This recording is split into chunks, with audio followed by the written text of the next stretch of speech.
All right. Fuck it. Let's do one quick and then I'm gonna start.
Mm.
I'm about to say that take forever.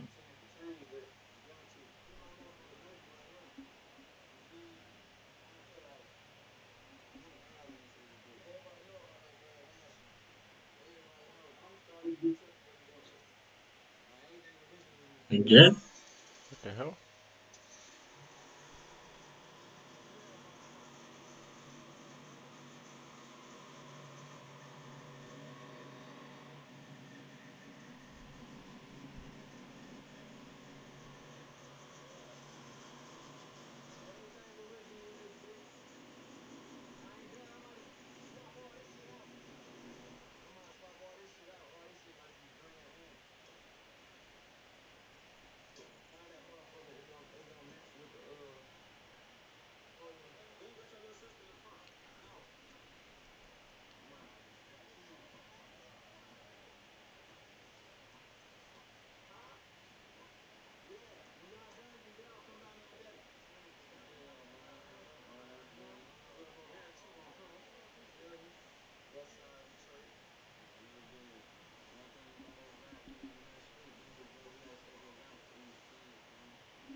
Whoa, really?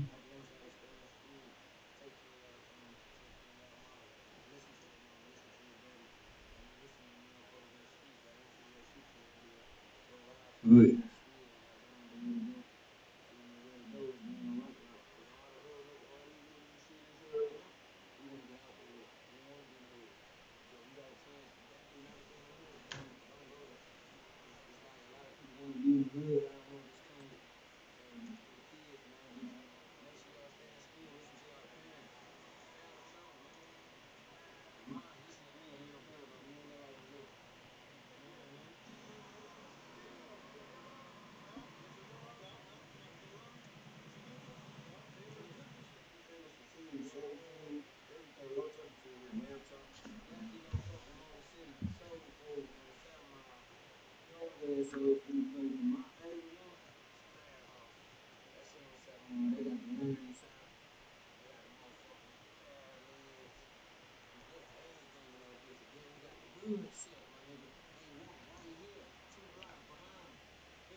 I would do be sent out, but I started adding my website. Fuck it. Fuck. Yeah, on my left.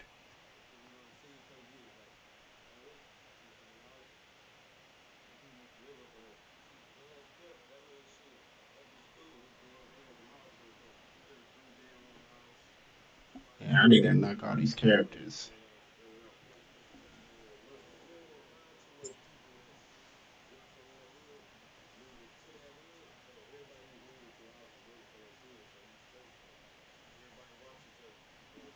Really? Who the hell's not playing?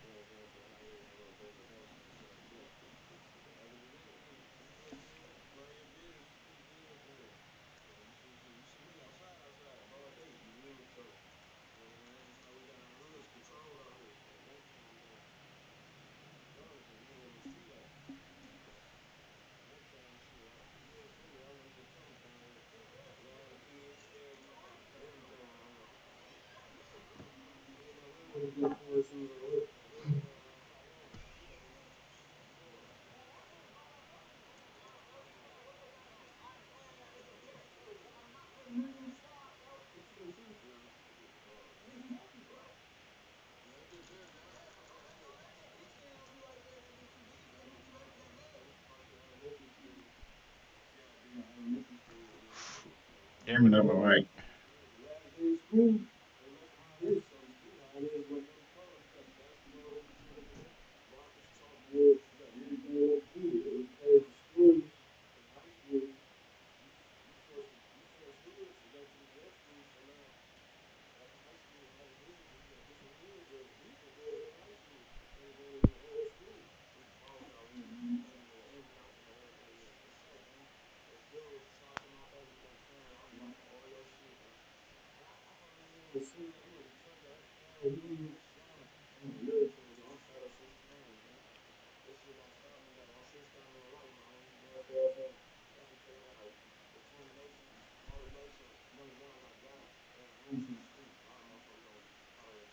Yeah, I'm not trying to get y'all to.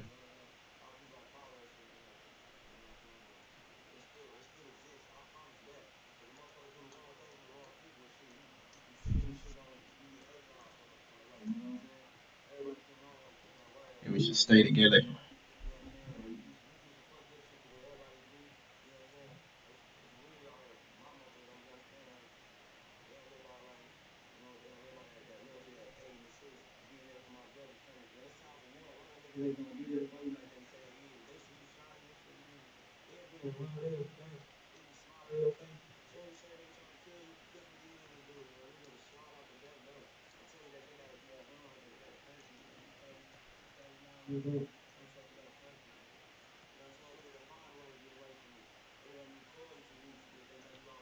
What the hell?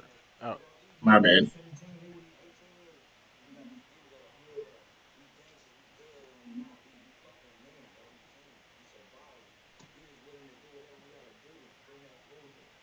What the hell these guys at?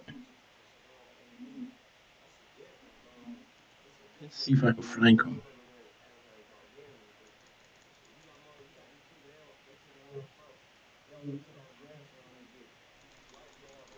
Goddamn. And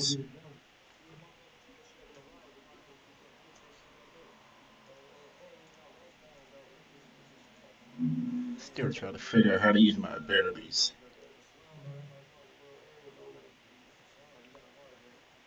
I think he has some crossbow. Oh, it's cute. Never mind. All right. It's just four with. I don't get that neither. Right, start a match and then dip.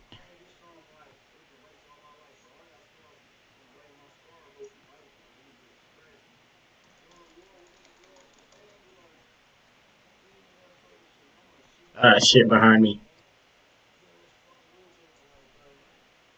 Nice.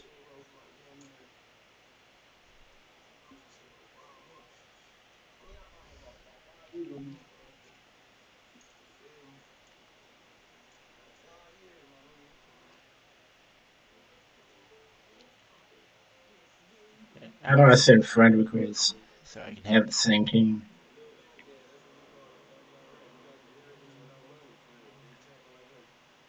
Good, nice.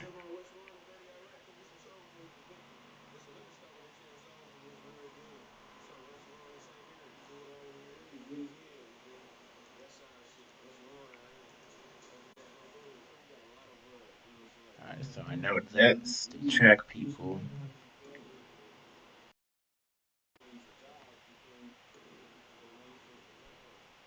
Alright, hey, I'm stuck on my laptop right now.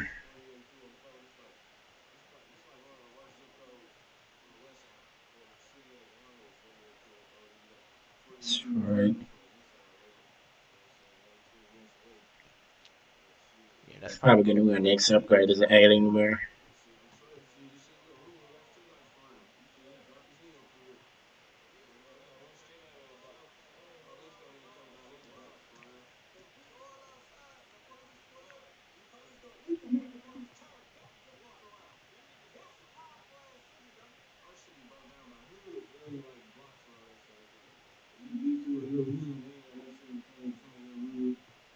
Oh, dead end. Dead end. Oh shit.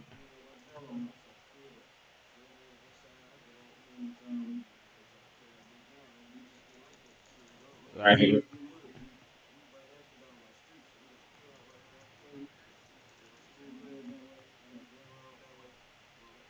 For real, what's the point of that? Is that supposed to be a distraction?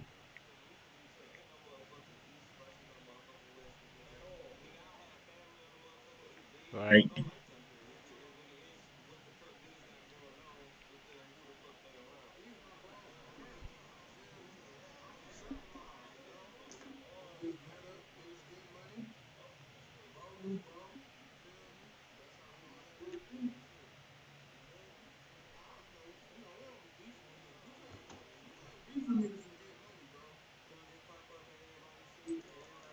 Oh, Bobby. See, there it goes again.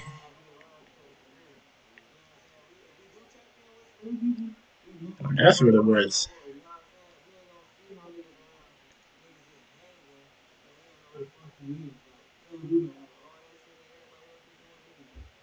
So technically, we got three people alive.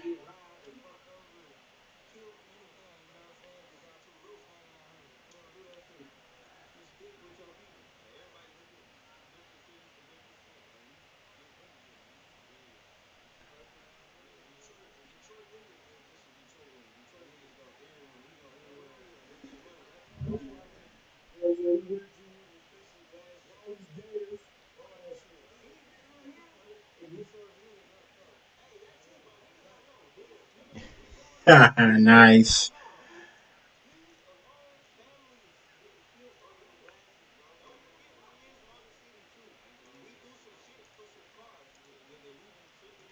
Alright, so these tracking agents are kind of hard.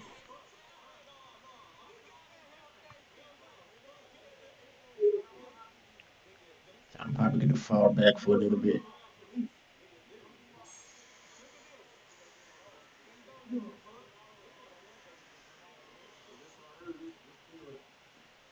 Yeah, man.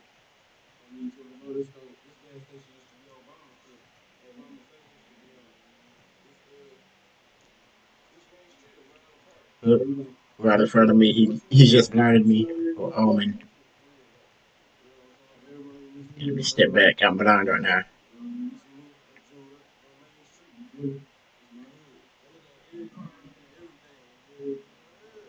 I ain't coming.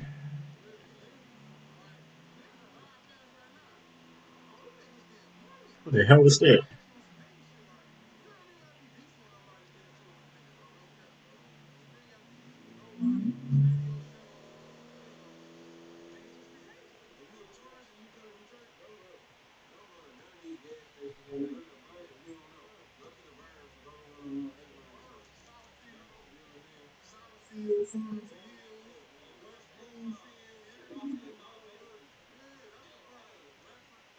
Go, go, go, go. Whatever. No, good try there.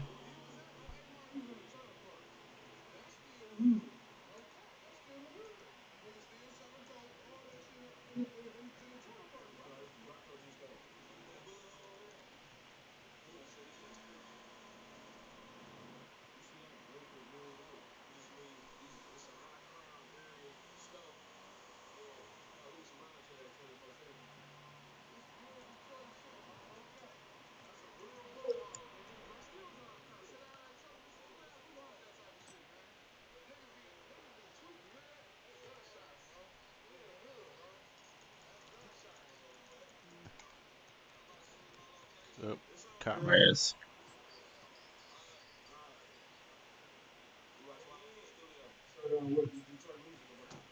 Behind me. Fuck me. Right.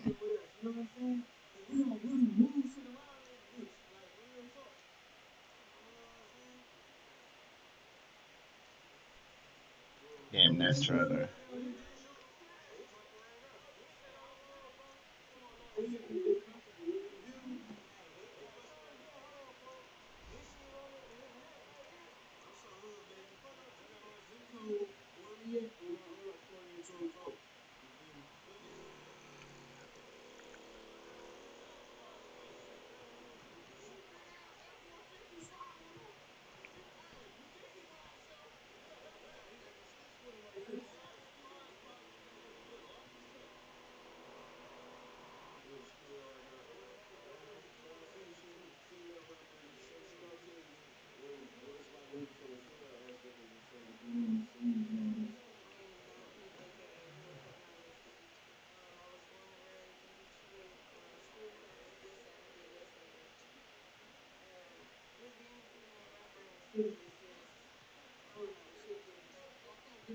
Yep, on my way.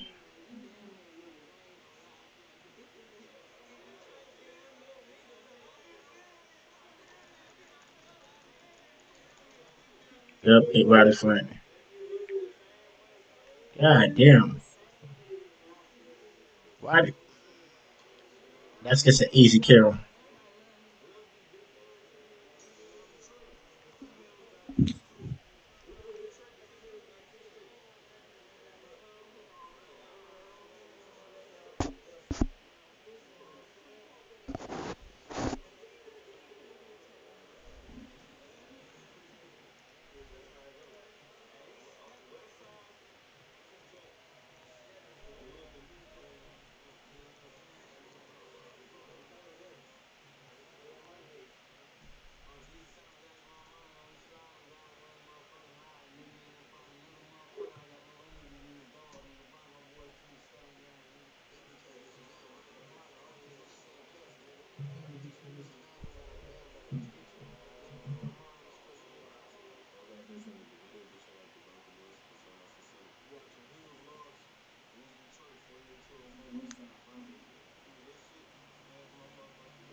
Fuck me.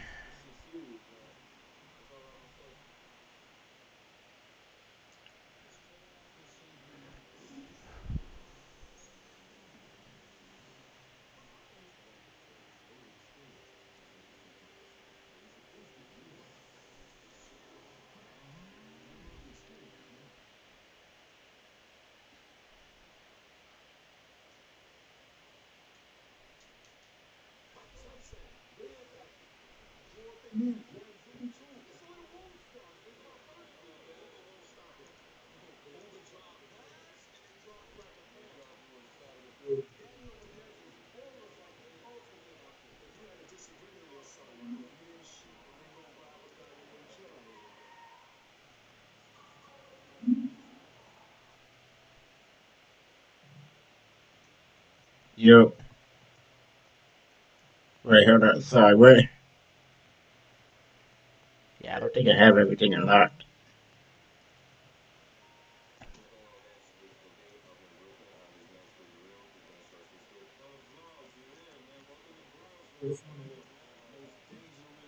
What the hell? You know what I'm about to. Oh, no, never mind. God damn.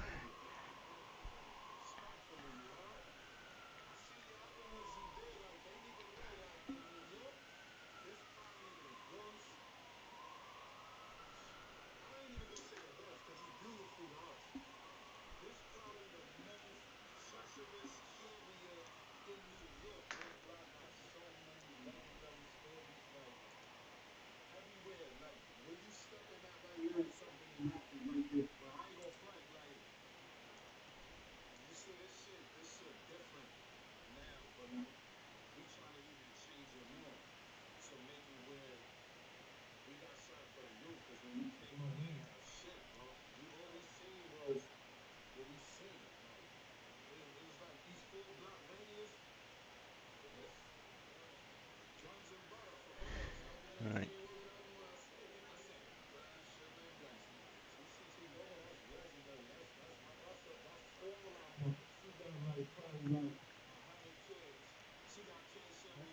I'm gonna follow Sage. I mean, that. Yeah, Sage.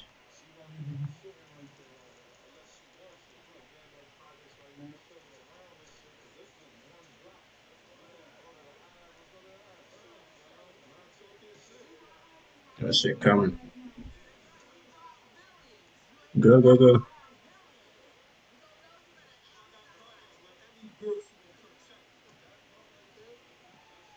Alright, yeah. I'm gonna cover this end.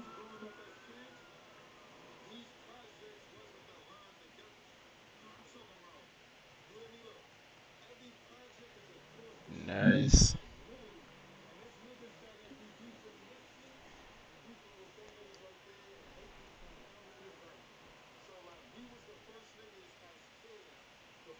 Oh, that's inactive asshole over here.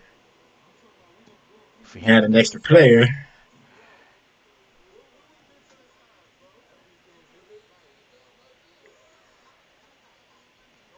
how about this fool that's just standing there?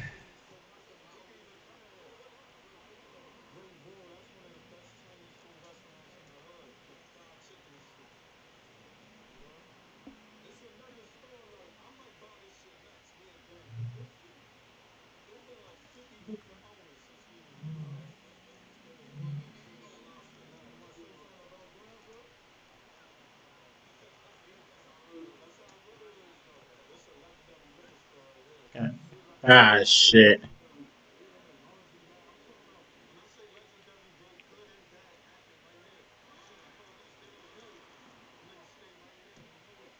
No.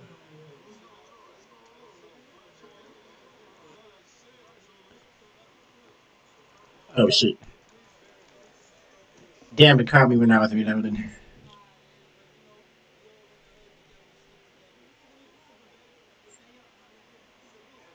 Right. He gets four off his plane right now.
What the hell? Where they at there?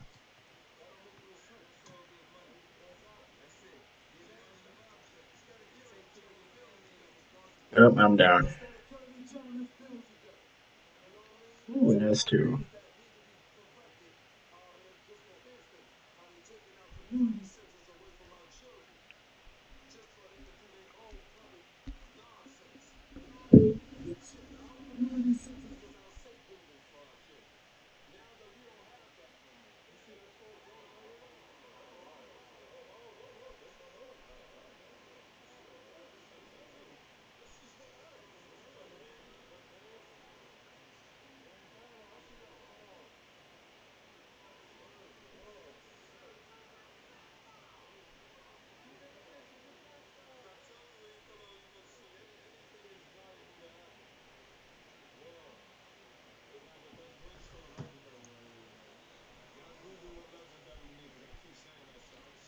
Yep, go for it.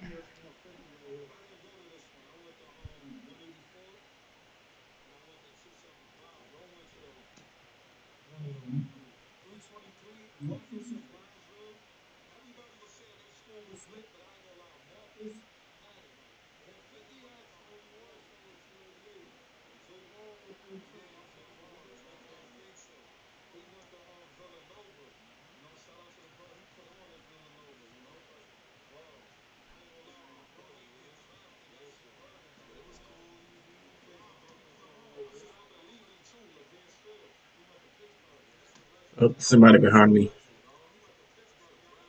I can't hear.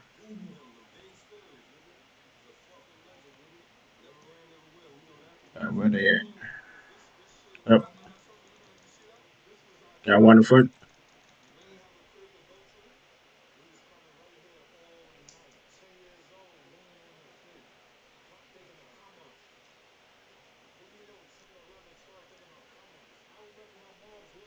What the hell? Nice.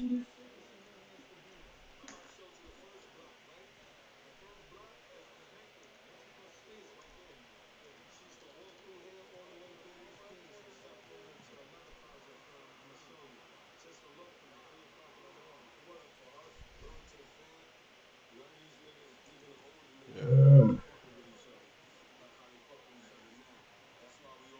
yeah, I'm just following you.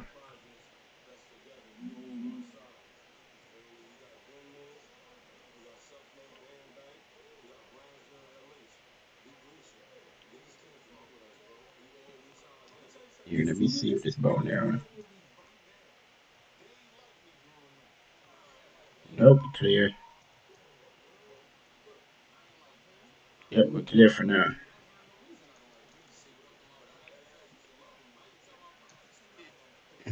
Right. There's more coming. With two more coming. Yep, told you. Right in front of me.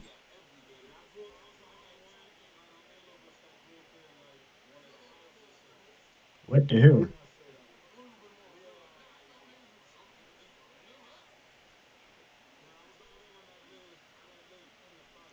Oh, I didn't realize he had a Sova, whatever his name is called. Nice.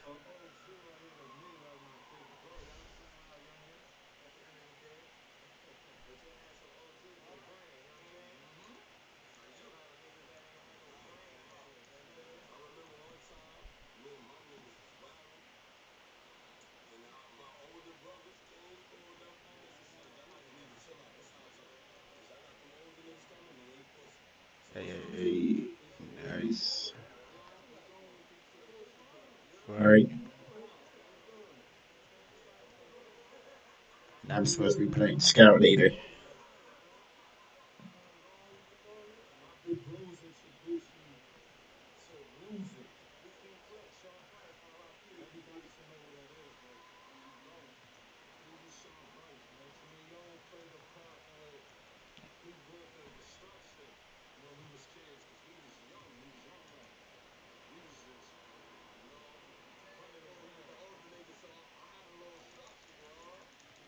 Oh, got two coming.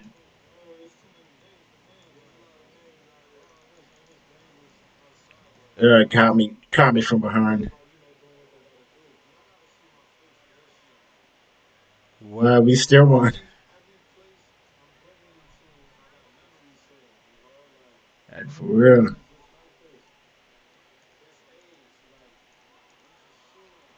Yeah, I'm going A.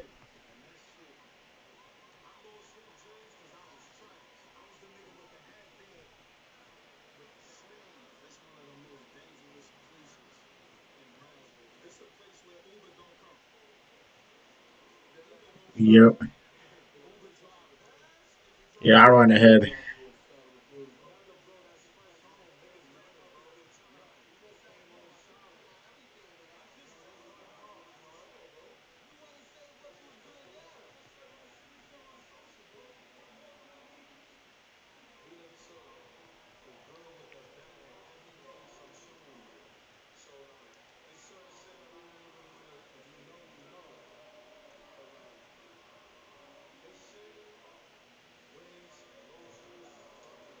Okay, looks like we're clear.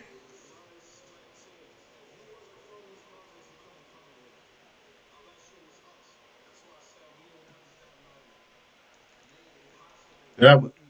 Watch your back. They're coming day.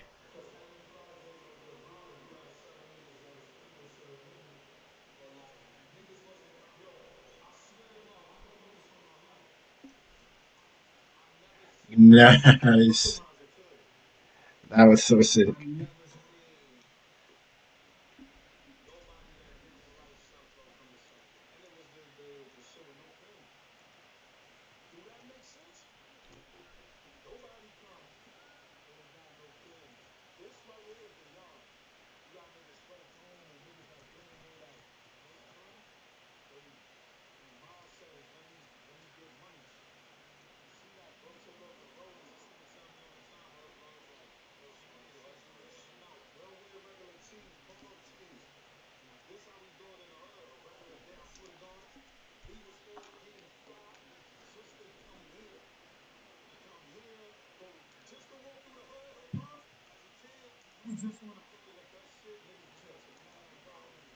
Fuck, he still got me.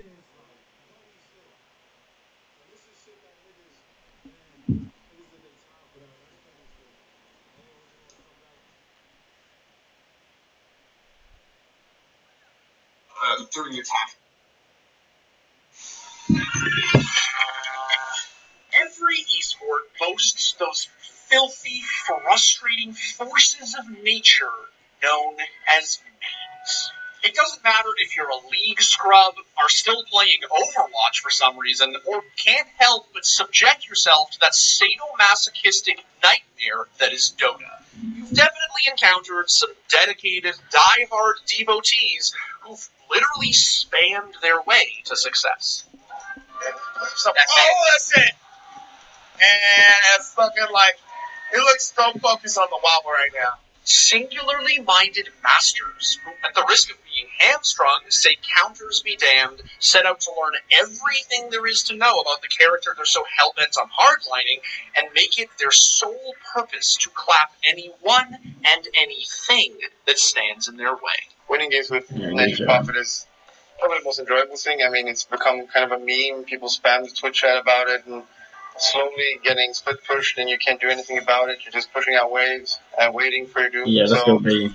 I don't think my enemies like me so much for it, but who cares? Oh, Bolt 7, he was farming up the ancients, and now Admiral Bulldog has found him. Backtracks galore, but it's still Bolt 7 gonna fall inside that side of life. Because at the end of the day, that's what makes for a true main.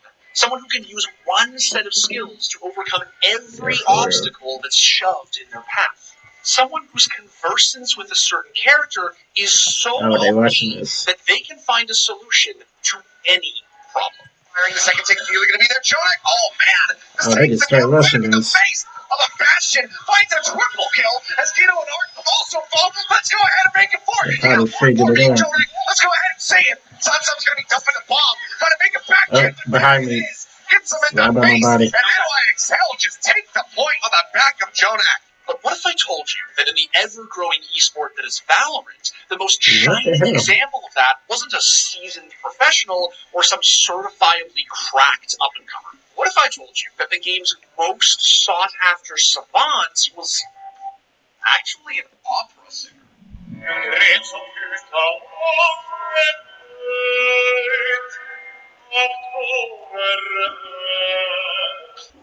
Meet Jonas, Average Jonas Navarseet, the Norwegian songbird who, after years of authoring musical parodies around his favorite esports, finally got his big break. Not as a musician, mind you, but as a theory crafter who was quickly solidifying himself as his game's nuttiest Sova specialist. Alright, stay right there. Wait. I have a lineup for it. Do it. It's coming.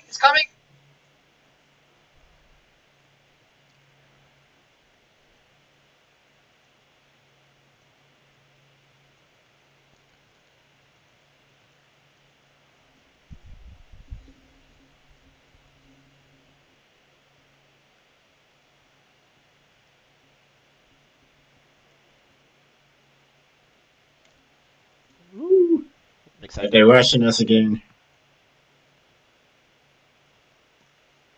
Yeah, that's a good idea. If they're gonna keep rushing us, oh shit!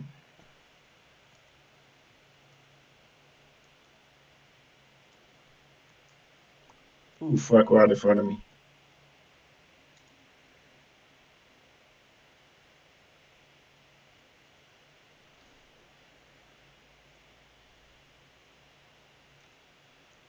I didn't even realize they had a Sova on the team.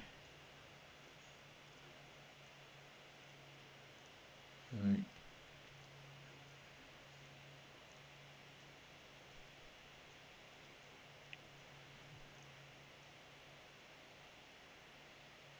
Oh, they already got one person.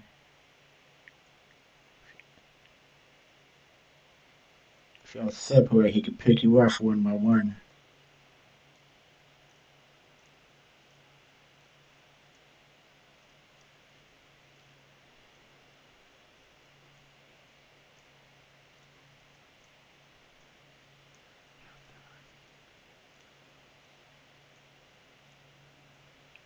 Nice. Good shot.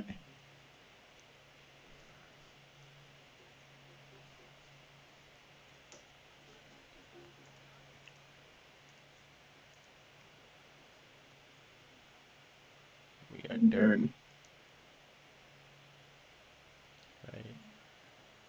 Wait. By what? How do you request?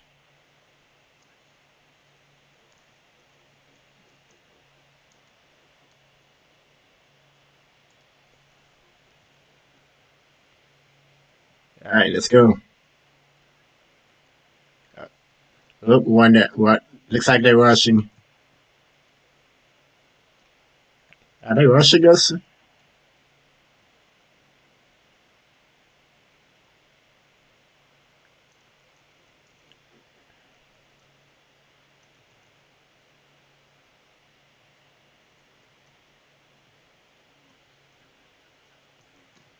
Oh, he's coming.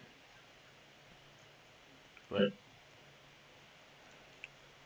damn, I see him. He's on it. He caught me.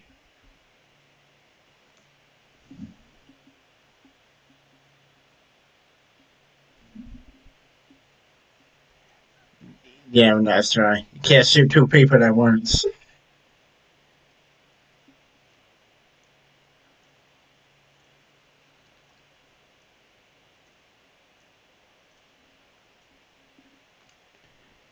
Alright, so to request is left or right.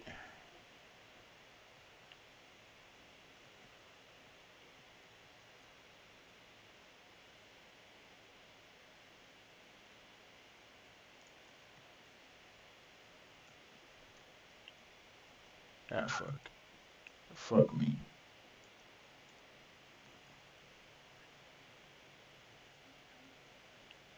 Yeah.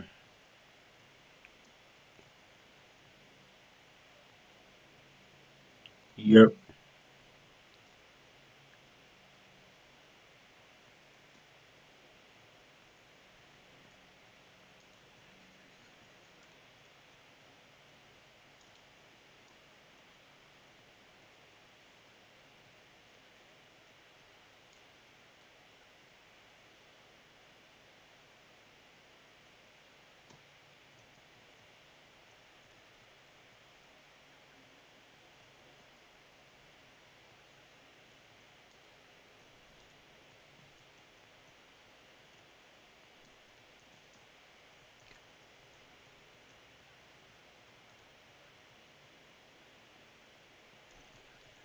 Fuck, I tried.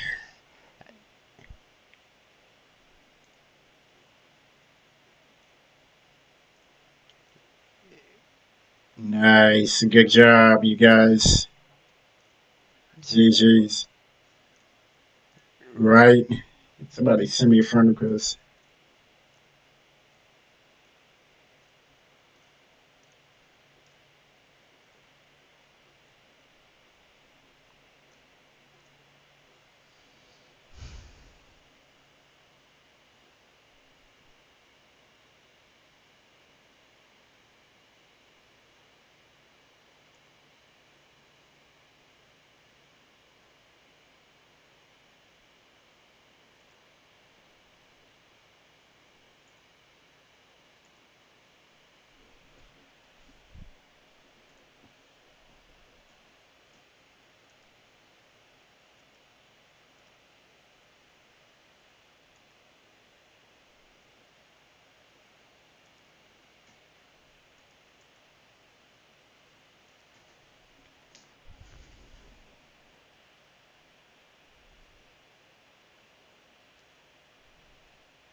President Bing.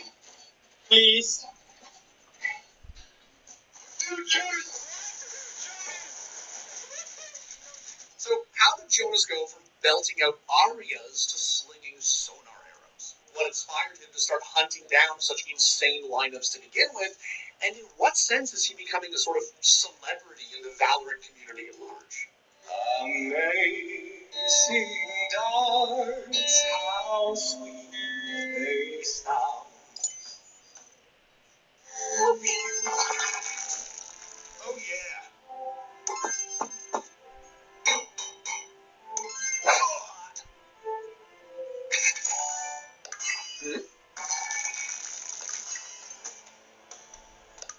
Wow.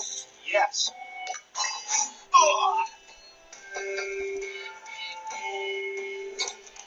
Download and solve the puzzles now.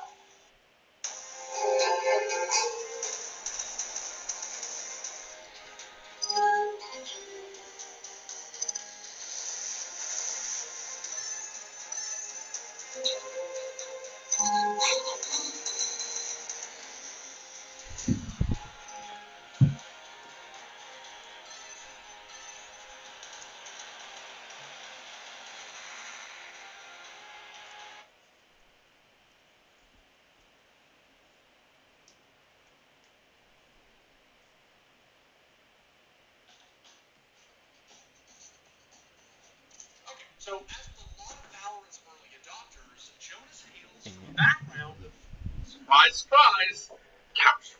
But that's not all he hails from. And it isn't at all how his YouTube channel got its start. Most musicalist by trade, Jonas started uploading creative a cappella renditions of mainstream pop music way back in 2013. From there, he began delving into movie soundtracks, musicals, Christmas carols, video game themes, and of course, his specialty, opera.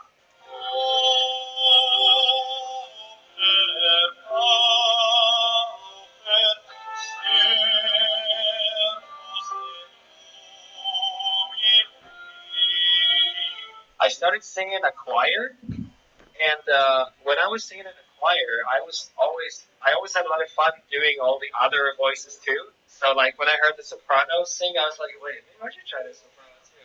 Then I tried the tenor, and then and then I was like, when I was like walking home from choir practice, I would like have all the different voices. Basically, I had voices in my head. I don't know if that's a good thing, but so then I was like, what if I just record all of this? How will that sound? The thing is, Jonas was also something of an e-gamer. A lifelong lover of shooters, Jonas began authoring and uploading musical parodies centered around titles such as GTA 5, Overwatch, and, like any self-respecting Scandinavian, CSGO. And then, of course, Counter-Strike came into the picture as the more like mechanical, challenging PvP aspect, which I think more makes sense in terms of like the competitive aspect. I think for most people that play World of Warcraft, they don't play to compete that much against others, but maybe compete against yourself in the same way. Like I can't actually play you any of them because of copyright, but suffice it to say, Jonas's catalog boasts such classics as Let It Blow, Eco Baby, and Hello from the Trading Site. Unfortunately, churning out a cappella content by yourself requires a ton of work. And in the end, it just wasn't worthwhile for Jonas to give his full attention to his parodic passion projects. Now, part of the reason for this was his talent in the server. You see, Jonas wasn't just an appreciator of FPS, but kind of an aficionado. Someone who had the makings of an actual competitor. He even spent most of 2016 trying to crack it as a professional Overwatch player, serving as the main tank for a slew of lesser-known Norwegian saps. And for Epiphany Bolt, we have a sort of new lineup. This is not the whole team that qualified, since they have gotten some roster changes, but we will see Globe, Tricky, Average Jonas as their team leader, Riku, Lise, and Dave playing. back and forth. This is playing very aggressively now as he dog falls and dude, a huge earth shatter is gonna stop the team in their tracks, and Misfits are now being forced back. 5 members going down, and the Epiphany Bolt looking very strong. Alas, Jonas's dream of becoming a full-time Reinhardt spammer simply wasn't meant to be. I also quickly realized that mechanically I would not be able to keep up with the best in the world. And I also think it was due to like a conflict of interest with what, because I was also doing music at the time and studies. So there was like a lot of things to balance out and not a lot of spare time. Despite taking his competitive career out to pasture after only 3 months, he stuck around the scene for years to come, doing everything he could to support Norwegian Overwatch. Hey guys, my name is Jonas and I'm the community manager of Team Norway Overwatch. We're going to Los Angeles to play in the World Cup. Needless to say, said involvement wouldn't last. See, this was back when franchising was being hailed as the future of esports, and Overwatch the savior of competitive gaming. Unfortunately, Blizzard did what they always do. Get too involved, ruin everything, and watch as their esport collapses in on itself like a dying star. For nearly 2 years, Jonas was pretty much off the radar. He all but gave up on YouTube and shifted his attention back onto music, which landed him a job singing on a cruise ship. So I basically sent my resume to Silver Sea Cruise Lines. So that's where I ended up somehow, a little mountain boy from Norway. And so there was quite a lot of things I needed to change up in my head. It was a big challenge, but I don't think I've learned more from anything else in a span of 10 months. You change so much as a performer and a person, not just from the actual shows, but from traveling the world, meeting new cultures, and to live in a 12 square meter little bedroom together with another person with no window. Because regardless of how luxurious the cruise ship is and the suites for the guests are, believe you me, the crew do not have the same benefits. And then, in the spring of 2020, right as everything seemed to be going on track for Jonas, COVID happened. Jonas lost his job in the craziest way imaginable, was left temporarily stranded in Brazil, thousands of miles away from home. But after making it back to Norway, Jonas found himself jobless and without so much as a prospect in either esports or music. He was lost. And then, out of nowhere, Jonas caught a break. Riot Games released their long-awaited hero shooter, one that sought to fuse the shooting mechanics of Counter-Strike with the ability mayhem of Overwatch. And for Jonas, Valorant wasn't just an opportunity to create new content. It was a dream come true. Suddenly I reappeared, my schedule was weird, 'cause I knew it was time to be a champagne. I 3,000 hours, can't just do right cross, 'cause I'm a champagne.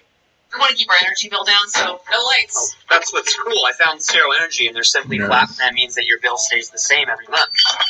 Is that true? With zero energy, it is. You drop some produce in there. Zero energy. The easy choice. Yes, sir.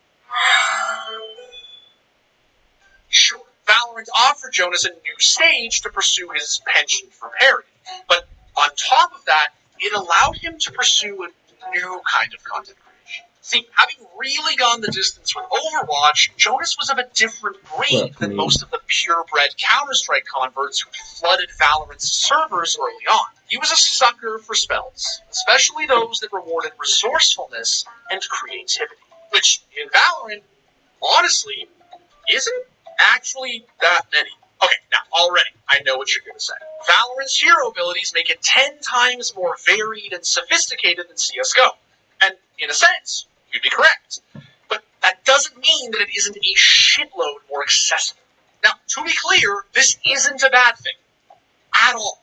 One of the truly great things about Riot's brand spanking new shooter is that it found a way to streamline the often incredibly obtuse utility requirements of Counter-Strike. Like, if we're playing Valorant and I tell you smoke off spawn, there's nothing to it. You either whip out your circular mass of interdimensional mist, or you simply pull out your iPad, click it on the minimap, and boop, brim's your uncle. But if we're playing CSGO, that's a whole other story.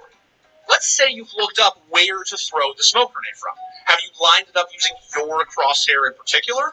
Is it a standing throw, a slow walk, a crouch walk, a running toss? Does it require a jump bind? And if so, will it work on 64-tick servers or 128-tick?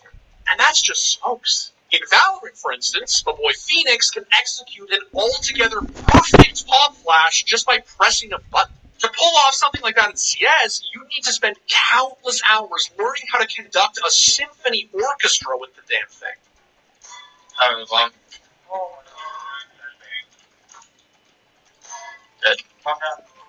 with Valorant's content creation landscape pretty much being a blank canvas, and with most people still just learning the ropes, Jonas saw an opportunity to put his creative talents to work.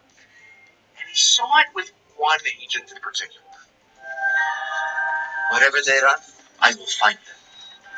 Now, for those who are unaware, Sova's kit revolves around a set of sonar and shock arrows that can be bounced around the game world with near infinite possibilities. And because of that, he boasts a skill floor that's basically higher than most other agents' ceilings. And being that Jonas was a true strategist, the kind who lived not only to compete, but to theorycraft, his interest in Sova's kit became a calling of sorts, an obsession that could never be quelled. And I saw Sova, and I was like, okay, there's a lot of potential in this agent. Like, there's a lot of cool stuff you can do.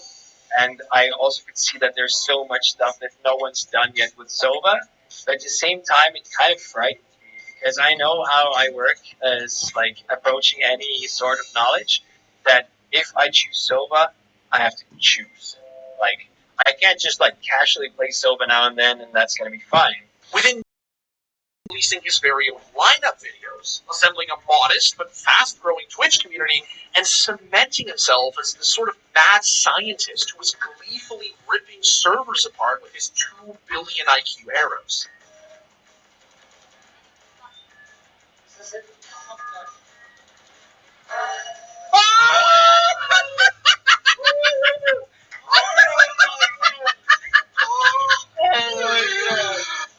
What's more, Jonas was this joyful, jubilant sweetheart who was banging out while he was fragging out. Cause I'm a Sova main. Check the kill feed and you know my name. I upload all my clips to get ready, babe. Yeah. I think one of the reasons why people enjoy my content is that I never rage, and I'm never toxic. Nice. So that, like, I'm trying to just be as relaxed as possible. I'm getting off now. I'm quitting Valorant.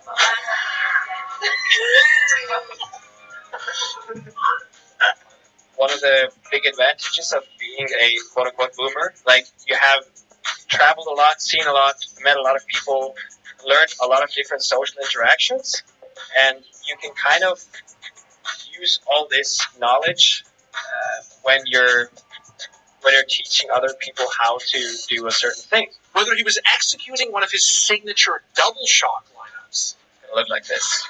Top dog. This one is super deadly because it's really hard to see it coming, and it lands really tight right there in the space where he peaks. Or competing in What the actual tournaments. Better of the omens thus far. Here comes Jonas in with 2 kills. And Myth's going to shut him down sure enough. But Myth now Good needs try. much more. And instead he hits the floor. It's the Nordics on the board. Jonas's Sova-centric slapfests were quite literally taking Valorant by storm. And it wasn't long before tens of thousands of like-minded followers joined him on his lineup Discord. Even pro players started taking note of his nutty-ass arrows. I think the reason why a lot of people ended up using my guides and my lineups, even in pro play now, I see like a lot of my lineups being used in pro tournaments, which I think is super cool because that shows that regardless of the skill level, this is still very relevant because no matter how good or bad you are at aiming, there's always a higher skill ceiling that's in. Spellforce 3 is a hybrid genre game that features both a hero-focused RPG game and RTS gameplay that is about building a base and an army.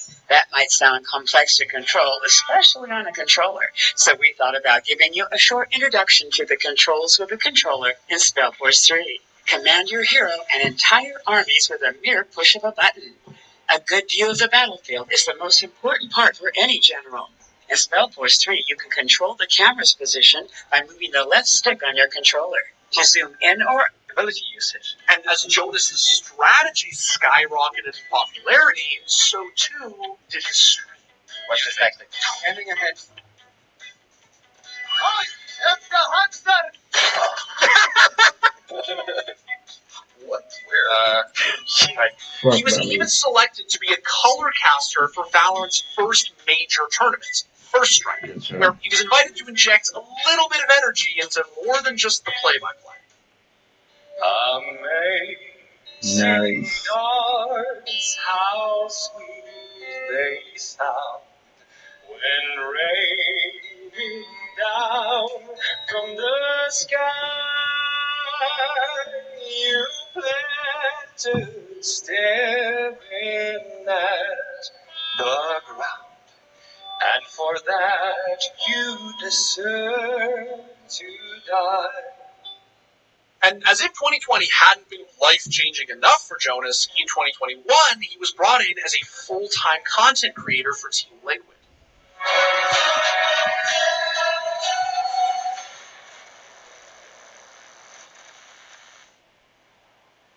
A sidestepped. Where the fuck did he come from? This feels like a home where I can now do all these things because there's a production team here, there's a manager here, so now we're looking at all these kind of music producers around Europe where we can do projects together.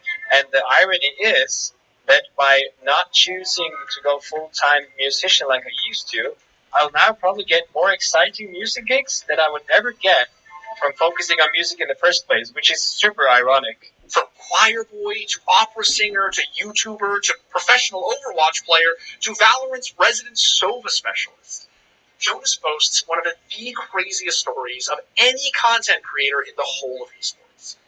And it's not lost on him. You know, now I'm basically I'm living the dream. Like, there's not much else to say. Like, of course, people constantly ask me, would you go back to your old job if you could? I'm like, no, absolutely not.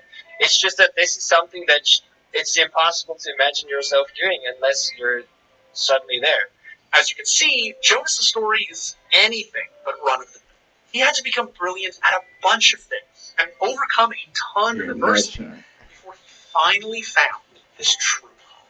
The perfect gig that somehow combined all of the absurdly disparate things he'd ever been good at. So I think, first of all, that what I'm doing now is like a full circle of everything I've been doing for like the past 10, 15 years. Because it's been gaming, it's been competing, it's been singing. If there's one thing to be learned from our boy's astronomical rise to the top, it's this. Life, like Valorant, isn't entirely susceptible to lineups. Try as you might to plan things out to a T, something crazy, chaotic, and altogether unpredictable can and will happen.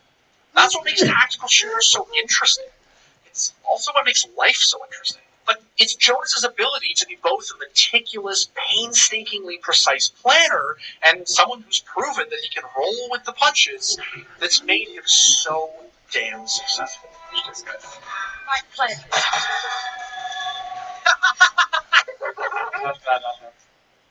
That match on Saturday or on Sunday between Vitality and Navi is 660,000. Wow. Yeah.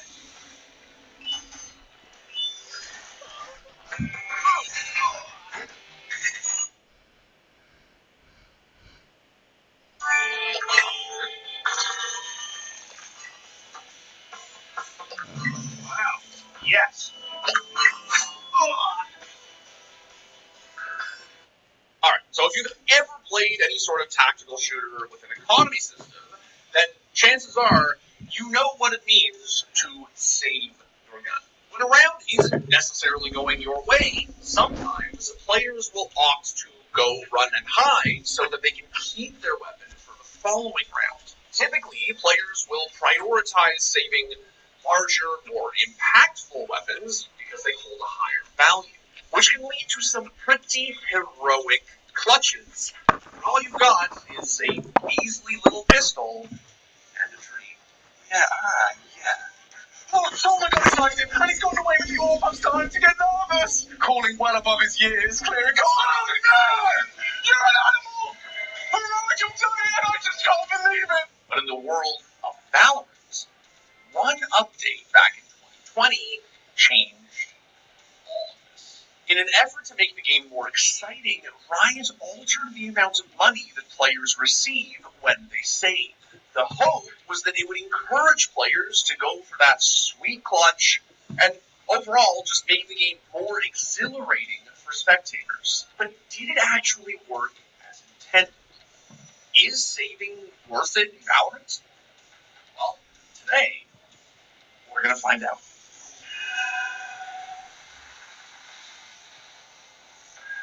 Alright, so I know that most of you League players out there probably don't even consider saving in your Valorant ranked games. It's boring and weird, and most of you probably don't understand the benefits of doing so. But should you? You see, back in October of 2020, a Valorant update was released that changed the game's economy system forever. Now, it didn't change the prices of any of the weapons, but it did change the amount of money that one could receive after the end of a round. This update came only 1 month after Riot raised the price of the operator from 4,500 to 5,000 credits, and also followed changes to the maximum amount of credits that a player could hold. Prior to these changes, Valorant's pro scene looked a hell of a lot different than what we know today. Many teams would run double op setups, and once a team got a lead, it was pretty hard for their opponents to make a comeback. This was back in the heyday of CT-sided split, where if you got 2 to 4 rounds on attack, you were happy. With a credit cap of 12,000 credits, it was extremely easy for a team to just run away with a match. So let me break down how things used to look when you saved. Before these 2 patches, if you saved your gun on defense and your opponents managed to detonate the spike, then you would receive 1,900 credits the following round. Attackers who lost but survived the round without detonating the spike would also receive 1,900. If you have somebody like Yay or CNET on your team, then you're sure as shit saving that operator. But in patch 1.11, Riot wanted to make players reconsider this choice. After the update, players who saved on defense but lost the round due to the spike detonating now only received 1,000 credits. And the same went for attackers who saved without planting the bomb. Now, if you believe in your chances of going for that 1vx clutch and you have enough to buy for the following round, then shit. Pretty hard for their opponents to make a comeback. This was back in the heyday of CT-sided split, where if you got 2 to 4 rounds on attack, you were happy. With a credit cap of 12,000 credits, it was extremely easy for a team to just run away with a match. So let me break down how things used to look when you saved. Before these 2 patches, if you saved your gun on defense and your opponents managed to detonate the spike, then you would receive 1,900 credits the following round. Attackers who lost but survived the round without detonating the spike would also receive 1,900. If you have somebody like Yay or CNET on your team, then you're sure as shit saving that operator. But in patch 1.11, Riot wanted to make players reconsider this choice.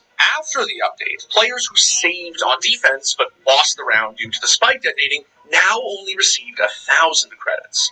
And the same went for attackers who saved without planting the bomb. Now, if you believe in your chances of going for that 1vx clutch and you have enough to buy for the following round, then shit, you should probably go for it. Which is exactly how Riot wanted you to think after the update. Prior to the release of the patch, Valorant's co-lead game designer, or Kane, spoke to Riot Central And this was his reasoning behind the change. We always want players driving towards action and driving towards, like, their objectives. And these are, generally speaking, lighter touch changes. They're not super heavy. They shouldn't feel very punitive, but it's more about encouraging players to have to make hard decisions in certain scenarios where they might just default to saving their gun. So what Riot is really saying here is they got sick of watching y'all rat in corners and farm exit frags and wanted to punish you for saving in certain situations. The question, of course, is how exactly does this change make Valorant differ from the godfather of TAC FPS economies, Counter-Strike? And is it an upgrade to what we deal with in CS? Now, both Valorant and CS include the crucial pistol round, which we actually covered in a previous episode of Cracked. You should totally go check it out if you haven't already. But beyond the pistol round, there are actually a lot of differences between both games' respective economies. First off, CSGO's economic system is just deeper and more complex. You get bonus amounts of money for each kill depending on which weapon you are using. While in Valorant, you only receive a fixed 200 credits for each and every kill. This is why knifing someone in Valorant is genuinely kind of pointless. In CS, it nets you like half a rifle. In Valorant, it nets you a toxicity report. But where the games really start to distance themselves from one another is with respect to loss bonus. You see, in Valorant, a team can achieve max loss bonus after only 3 rounds. After a single round loss, you receive 1,900 credits, and after 2 consecutive round losses, you receive 2,400 credits. Once you lose 3 straight, your loss bonus caps out at 2,900 credits. But in CSGO, loss bonuses range anywhere from $1,400 to $3,400, and 5 consecutive losses are needed to hit the max loss bonus. Of course, with a higher money cap and overall longer games, I think this makes sense. What this means is that in CS, when your economy breaks, it can completely change the game. Getting eco'd is even more of a disaster, and when your money is, like, really up, you feel really far ahead. But saving on T side in Counter-Strike is very unforgiving. If you save and lose the round due to the time running out, then you will not receive any sort of loss bonus at all. And there's a reason for that. Not only is the point of T-side to attack, but, crucially, the weapons are cheap. The biggest difference between CS and Valorant is that whereas Valorant's buy menu is mirrored across both sides, CS is constituted in such a way that each side has access to different weapons. And it just so happens that the CT side is, on the whole, a shitload more expensive. CTs famously have to fork up either $2,900 or $3,100 for an M4, while Ts can secure an AK for only $2,700. Volleys are also $600 for CTs, but $400 for Ts, just as the MP9 is $1,250, but the MAC-10 only $1,050. Overall, these economic differences make saving on defense not only much more common in Counter-Strike than in Valorant, but downright necessary. Hell, there are times when CTs have to double save, which is something that we just don't see in Riot Shooter. Not to mention that half-buys and eco rounds feel significantly more winnable in Valorant. Guns like the Frenzy and Spectre are still pretty busted, which allows teams to pull off thrifty rounds that you just don't really see in CSGO. They were on Spectres. This was going to be a harder round for them to convert, but Marco's making a go of this. Hold on. Now, Marco outdoes a rifle, apparently. This is still not over yet. RB, what is happening? Economy plays a much less, dominant role in Valorant because of, the lower cap and then the fact that you never have to double save. Thrifties are absolutely insane. So another reason why pistol rounds aren't so important in Valorant is because I've seen so many thrifties in Valorant, and you don't see that many ecos in CSGO. You don't see that, how often you see Glocks coming against AKs. But in this game, classics are the best thing to ever exist. The Frenzy is busted. The Ghost against rifles is really good too. Don't even get me started on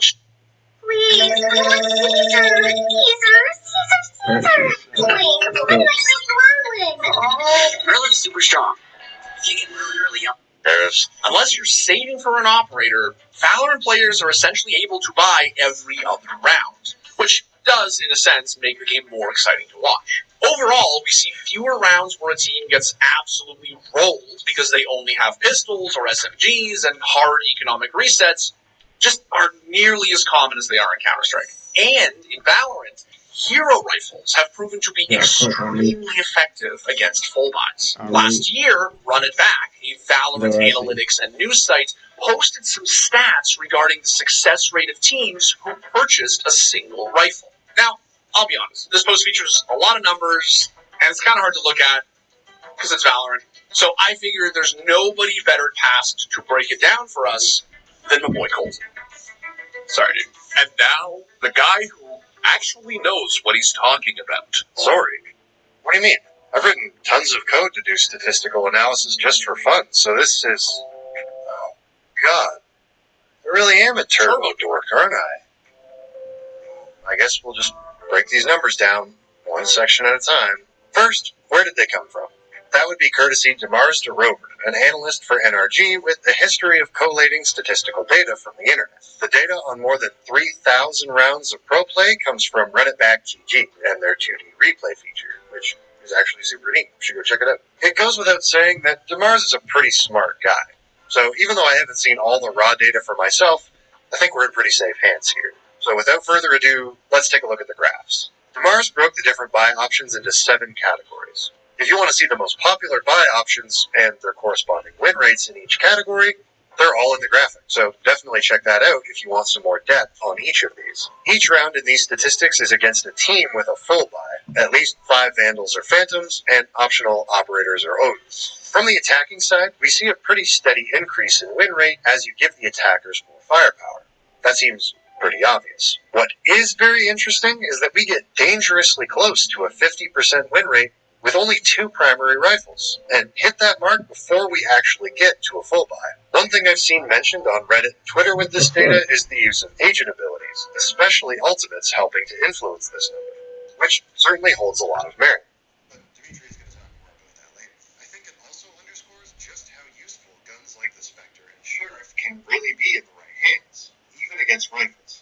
Now, you might be thinking, what's up with the win rate being higher with 1 or 2 less rifles? And that's where those little lines at the end of the graph come in. They're called error bars, and saving you all the math for how they're actually calculated, they show how confident we can be in a particular statistic. No matter how large your sample size is, it will always be just that, a sample size. The smaller the sample size, the less confident we can be that the data is an accurate representation of the real world. Even with this margin for error, it's clearly still not a massive hit to the attacking team's chances in the next round if you lose your Vandal and are forced back to something like the Spectre, at least in pro play. On the defending side, we see a decline in the pistol save wins versus a full buy, as well as a much sharper increase once you start adding SMGs and a hero rifle or 2, actually surpassing a 50% win rate, which just goes to show the defender-sided nature of tactical shooters. But another possible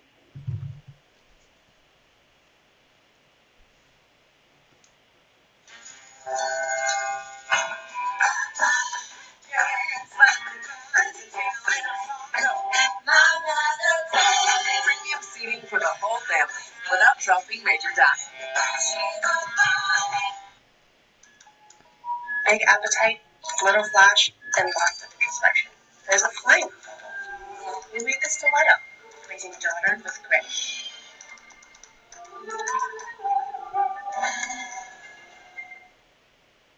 Valorant's recent massive agent changes have completely altered how we play the game.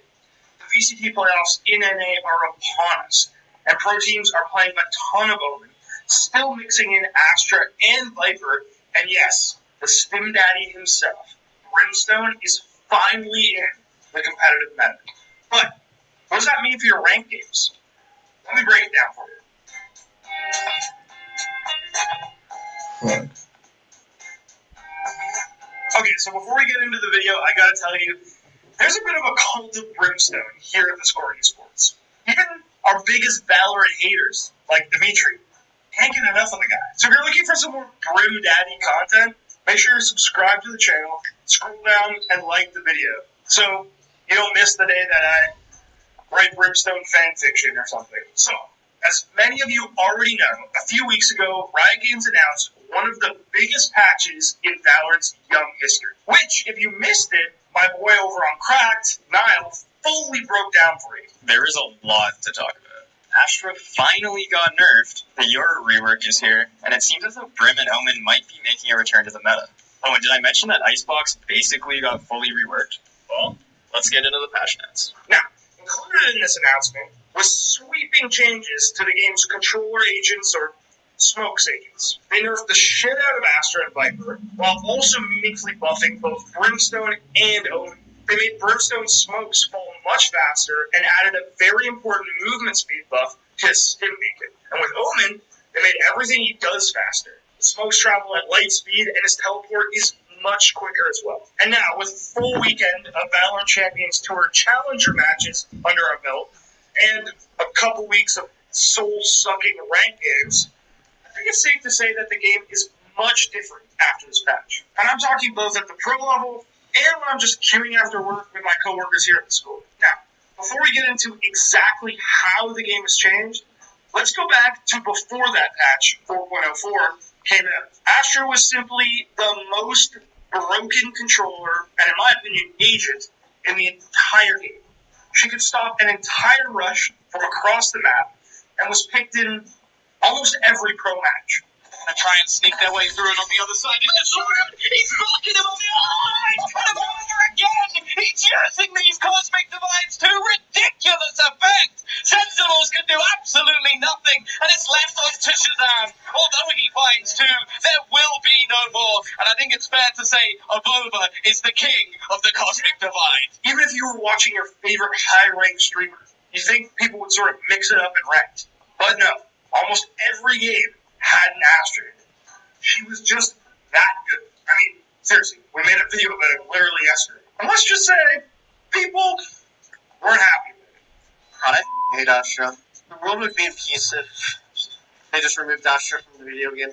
You can just have global presence, or you can like solo hold. Imagine using 4 abilities all at the same time. 45 seconds. Put out util. Can't rush A anymore. Can't do a fast mid take. Astra orb here, suck. Delayed. Can't do Astra can be anywhere on the map and stop a rush. Stop anything fast. It's all default. Bait out util. It's not fun for the viewer. Additionally, with the exception of behind me. Viper on maps like Icebox and Fracture, the rest of the smokes agents left a little to be desired. Omen in particular was becoming somewhat of a meme at the game's highest level. But now, everything has changed. Last weekend, we saw this patch played for the first time in pro play. And, well, the results were pretty staggering. In all 6 of the North American matches played last weekend, either Brimstone or Omen was selected. XNet was actually the only team that didn't play either one. And what's more is that Omen and Brimstone were actually the 2 most popular smokers overall, besting both Viper and Astra. So they've shut down the KO on their side, allows them to get the paranoia off. The time's running out, right? They're going to try and come up with something big right now. Oh, they're trying to hold it down, Santa! What is that? So yeah, I guess you could say that Riot's latest patch has done its job. All 4 of these controller agents were selected. They all had their big moments. And to be honest, from a viewer's perspective, I think the diversity made the games better. D1 Xander, who popped off on Omen on Haven, and then switched back to his bread and butter Astra on Ascent, spoke to a little bit of that diversity in his post-match interview after they took down Sentinels. Because a lot of the conversation coming into this match was, hey, this patch kind of affects Astra negatively, and you have traditionally just been an Astra player. Like, that is in your bread and butter. And in this game, we were wondering whether or not you were going to switch over to the Omen, or if you were going to stick to your guns in the Astra. And even though you did play Omen in Haven, you did stick with the Astra on Ascent. Was that more of like, I don't want to show anything off before we go into playoffs, or is this just what we should be expecting from V1 in the future? I mean, our Ascent is strong right now, especially with Astra. I think Astra brings a lot on this map, and I don't think there was a need to change it, really. Like, we were, like, really strong on this map. But now we're, like, open to, like, playing Brim and Open on this map as well, so who knows, we might switch in the future. We at the score even spoke to NA's latest golden boy, Trent of the Guard, He told us exactly how he thinks this latest meta is going to break down with Astra, Omen, and Brimstone. I think she'll still be playing on some maps. I think there's like 2-3 maps that she's still viable on, but then like the other maps, Omen and Brim is just more viable. I think she's viable on like Ascent, maybe Split, Breeze. I think she's pretty still good on. Like for those teams that run the Breeze Chamber comps. And then I think that's about it, honestly. Top Radiant player and Valorant streamer Danny also shared his insight with us about how he thinks players are going to have to play Astra specifically going forward. I don't think Astra is dead. I think that the way you use her has to be different. So before you can control the entire map, you can put stars, take them back, and then do all that. But now you kind of have to use her more selfishly. So she's more of like a sentinel now, where you have to like anchor sight with her, because let's say you're trying to help your team get map control, and you take back a star that's like 45 seconds. You have to wait. So to help a team, it's like more of a risk for Astra now. So you kind of have to use your util for yourself more than before. And if that's not enough evidence for you about how much things have changed, literally as I was writing this video, NA's first playoff match was going on between Cloud9 and Knights, and Vanity instantly locked in that Omen even when the stakes were high. Alright, so after hearing from some of the pro players and deep diving the last weeks of matches, I think it's pretty clear that the game has changed quite a bit with this patch. If you're someone who plays smokes and ranks, you've probably got some new agents to work on. That said, I personally think that these changes have actually made a pretty big impact on how Valorant games in general play out. Not just the agents you pick. Without the full map coverage of Astra's stars, the game feels a little bit more puggy than it did before. Brimstone's Stim Beacon giving your whole team that speed boost is allowing teams to hit sites hard, even in ranked. And that's led to a lot more 1v1 gunfights and duels, which, honestly, I think is pretty dope. The fact is, Valorant, when compared to its counterpart, Counter-Strike, is a pretty slow game. The generative abilities like Sova's arrow and all of this info-grabbing utility lead to a lot of stalking early.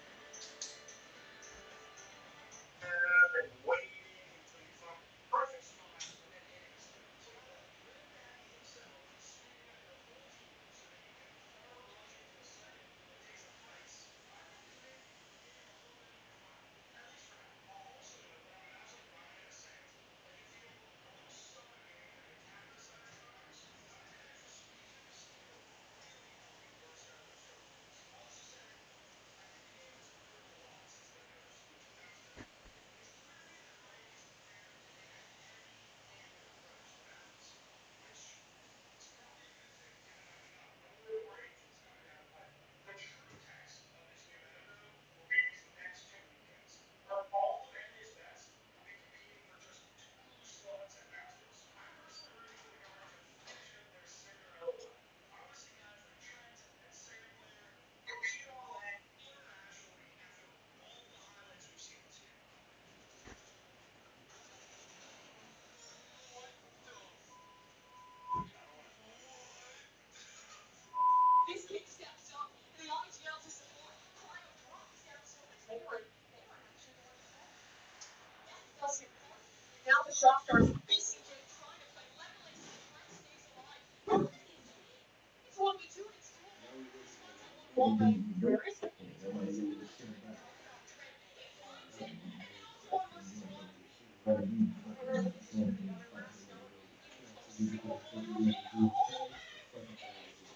Yeah.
eu, Matsulla.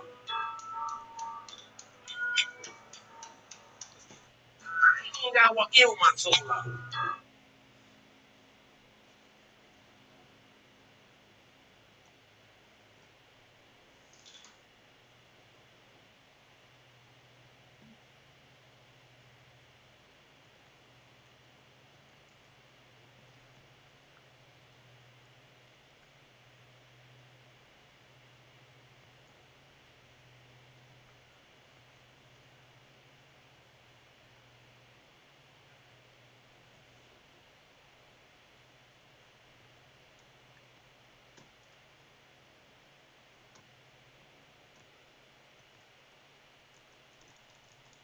What the fuck?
Whatever.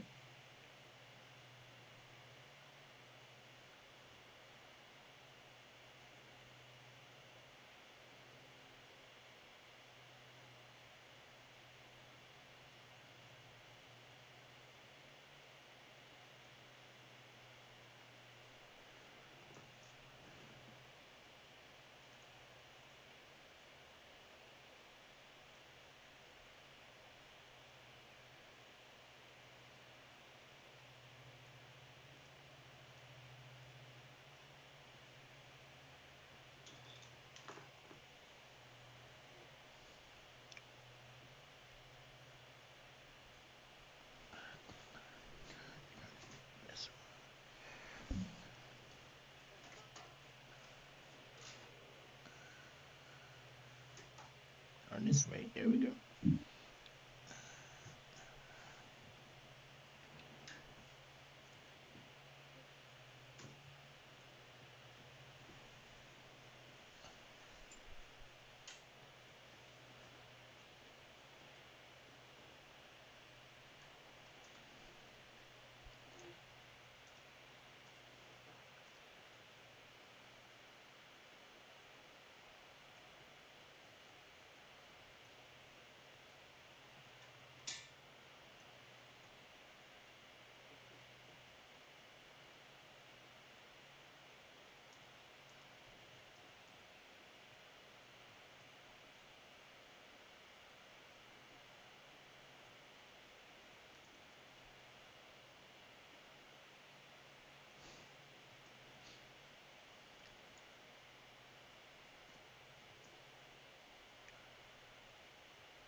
How?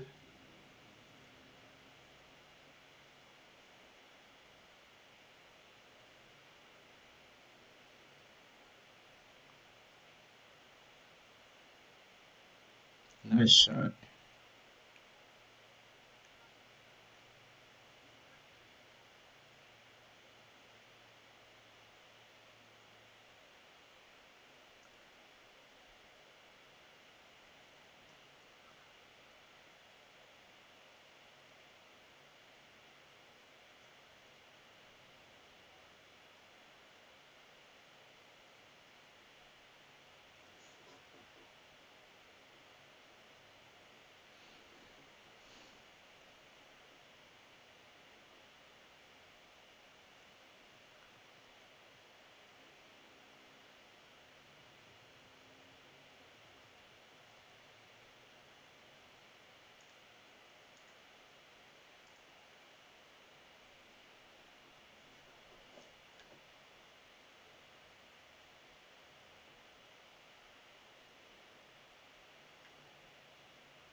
My bad.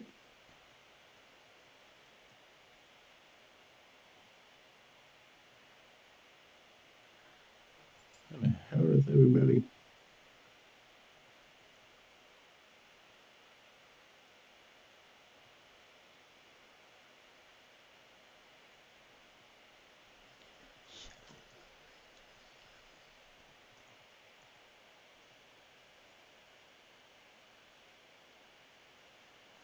Oh fuck! God damn it! God damn my bad. It's too many of them. They're right there by the bomb.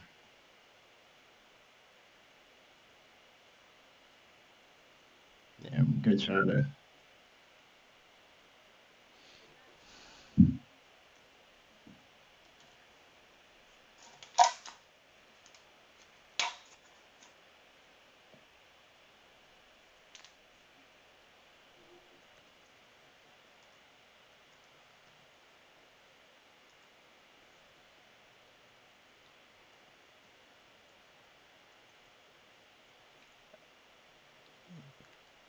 Alright.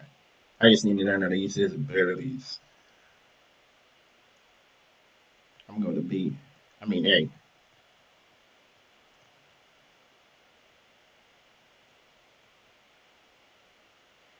Alright, somebody cover me.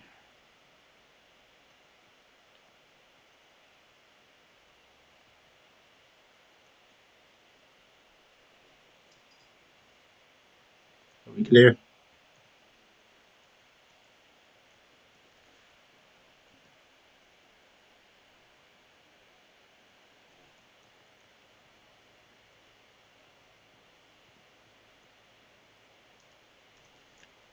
Up on my left. Hold, they're rushing.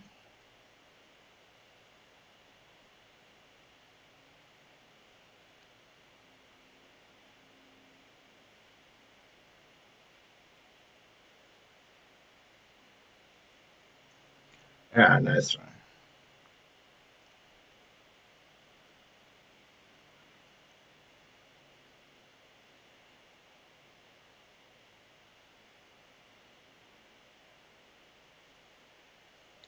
Nice.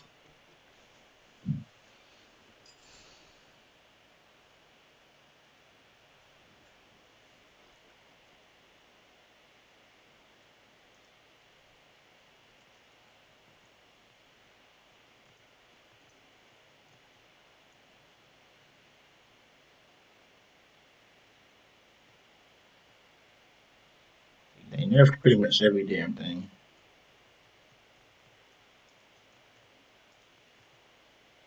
Yeah, Jet is still OP.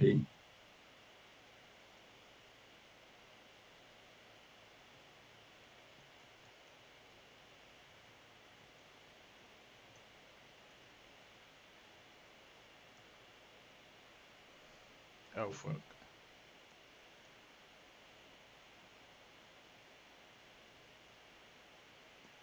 Okay.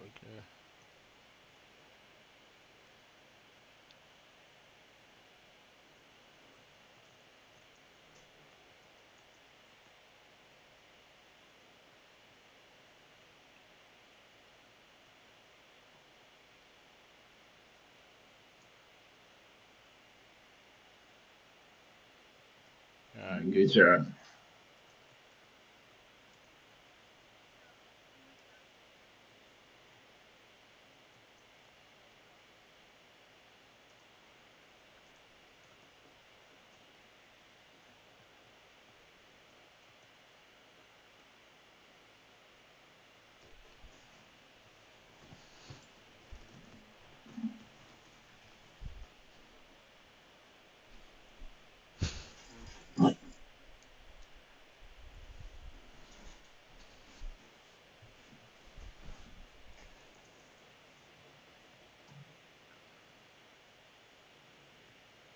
I'm going B.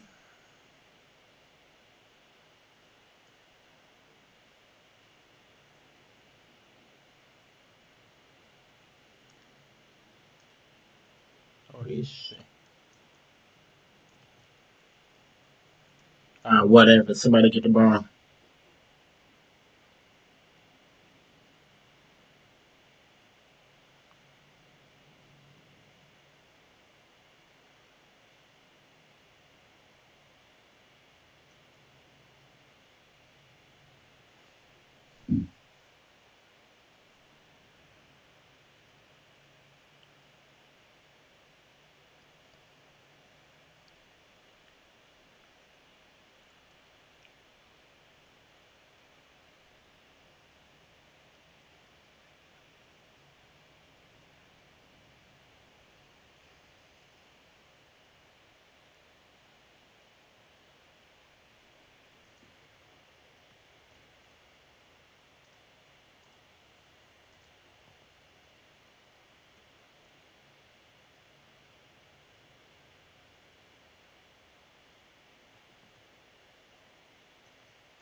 Nice.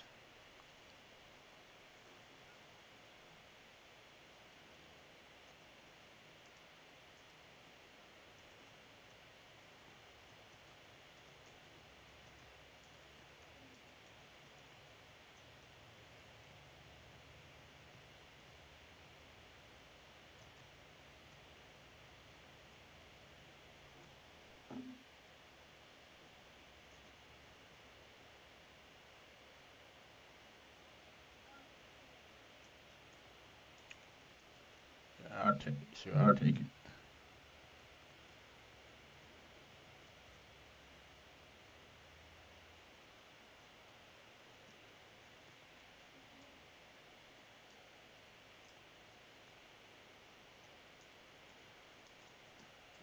The hell?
Whatever.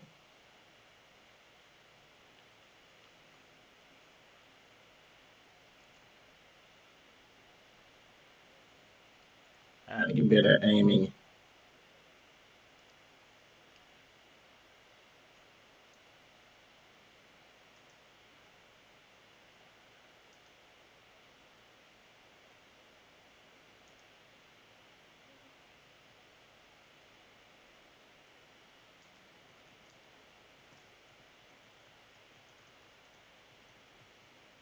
Yeah, let's keep it up.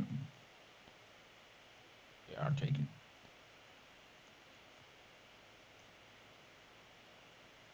Cause I ain't got no sins.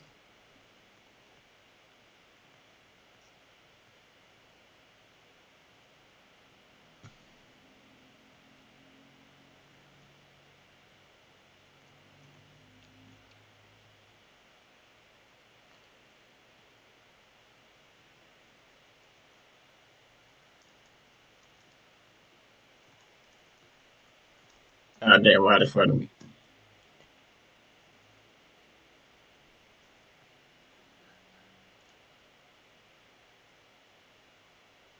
I'm about to switch back to Phoenix.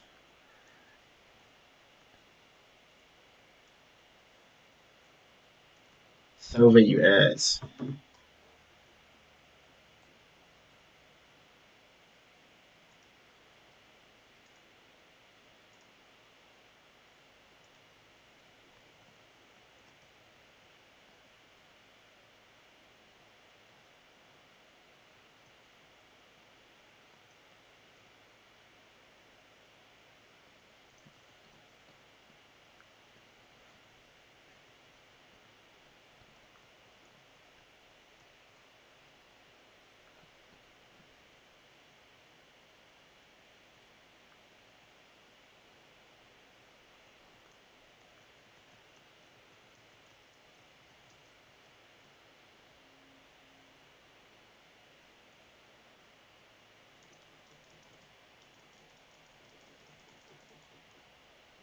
He still got his ass there. The whole team rushing.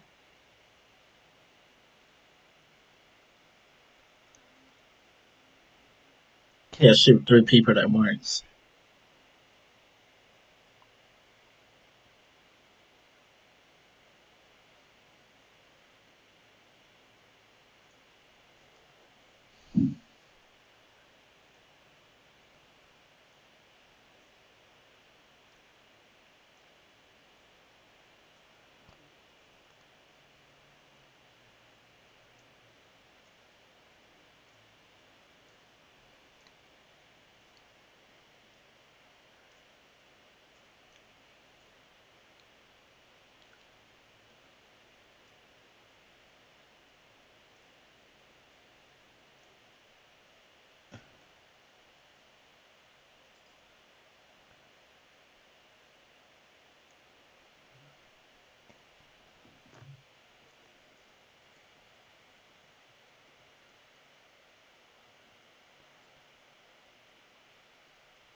With the pistol.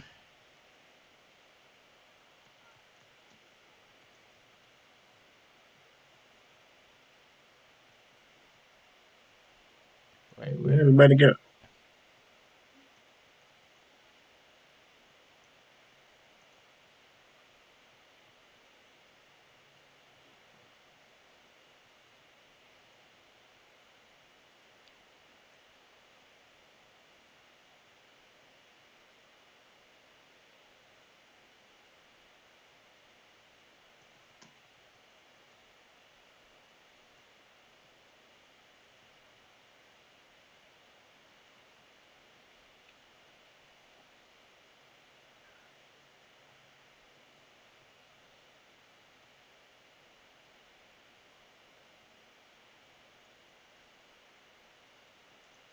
the fuck is that?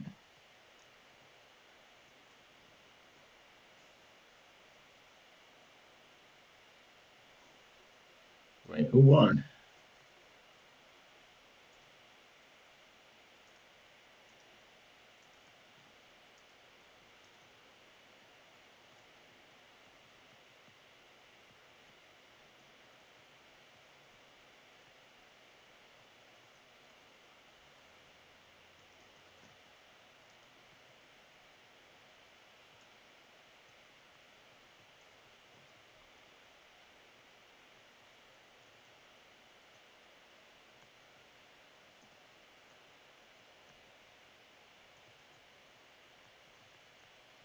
Damn, who brought me?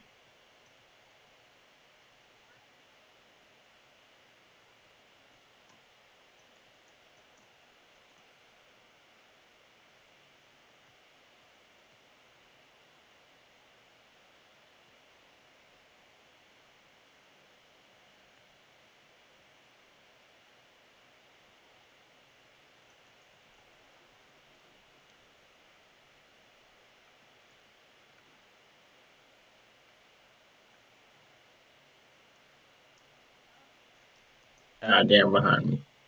Then I'll go to B.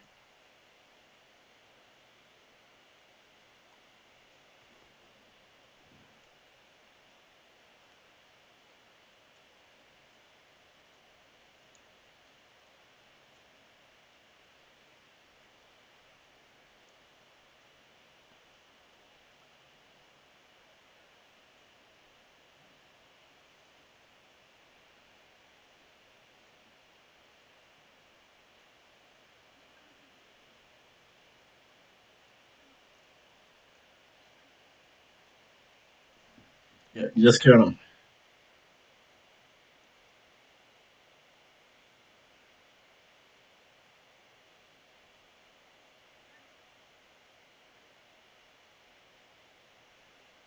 Nice.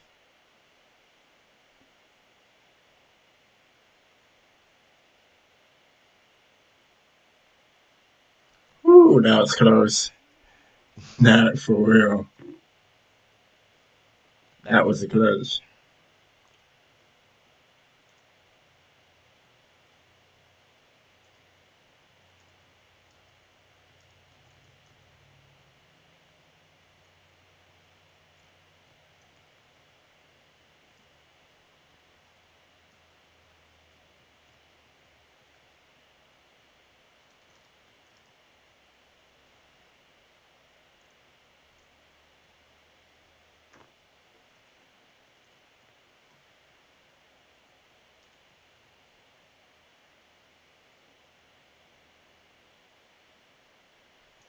Oh, he should do it. Oh, wait, I have the bomb.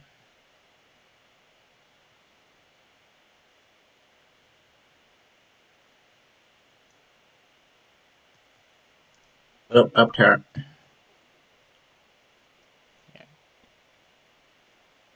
Down there. Damn, seconds. Whatever you call it.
What the hell just it? Oh shit.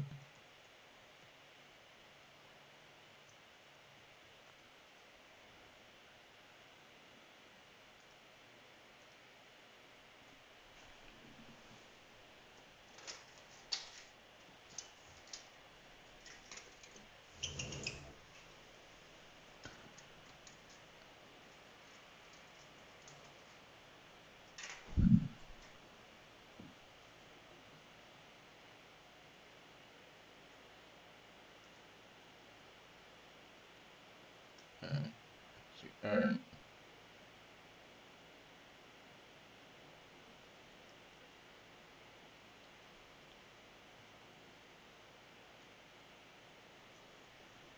What the fuck? Yeah, come behind me.